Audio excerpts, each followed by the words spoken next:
Welcome to the MicroMolar Podcast, Biotech Headlines Series. Today is Wednesday, April 8th, 2026. Let's get right into the headlines.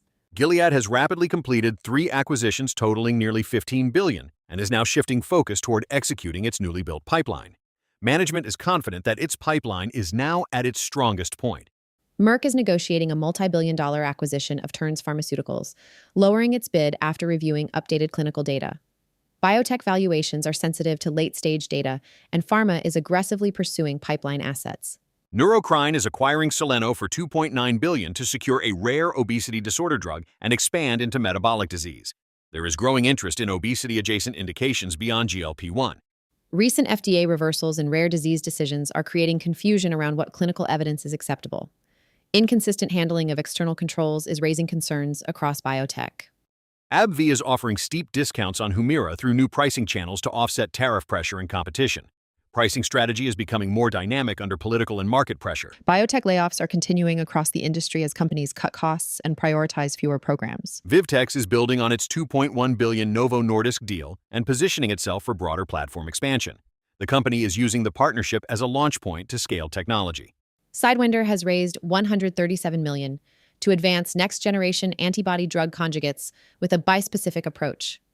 Investor appetite for ADCs remains extremely strong as the modality continues to deliver strong clinical results. Astellas and Dyno are advancing gene therapy with a newly discovered viral capsid designed to better target muscle tissue. The capsid was identified using AI-driven discovery, highlighting the growing role of computational biology. Akari has partnered with WuXi XDC to develop and manufacture an antibody-drug conjugate using WuXi's full-service platform. The deal reflects reliance on specialized infrastructure to accelerate complex biologic development. Lilly is expanding its Alzheimer's collaboration with AC Immune, adding a small molecule program nearing clinical entry. Lilly has a strategy of pursuing multiple modalities in neurodegeneration. Fortrea has launched an AI-powered platform aimed at improving clinical trial efficiency across site selection and patient enrollment. CROs are increasingly embedding AI. Jado has raised a $1.2 billion fund, the largest ever for an independent European biotech investment firm. The capital highlights strong investor appetite for European life sciences despite broader market volatility. Life Biosciences has raised $80 million to move an anti-aging gene therapy into clinical testing. The funding reflects continued interest in longevity science. Stipple Bio has launched with $100 million to develop more precise targeting approaches for cancer proteins. The company is part of a broader shift toward improving selectivity and efficacy in oncology drug design.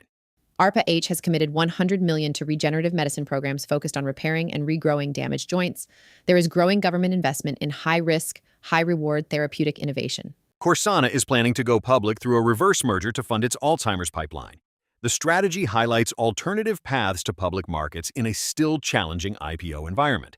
Talkspace has partnered with Universal Health Services to integrate digital mental health services into a major provider network. And finally, health tech funding trends continue to favor later-stage and infrastructure-focused companies over early-stage consumer plays. Investors are prioritizing business models with enterprise adoption. That's all the headlines for today. Thanks for tuning into the MicroMolar podcast. See you tomorrow.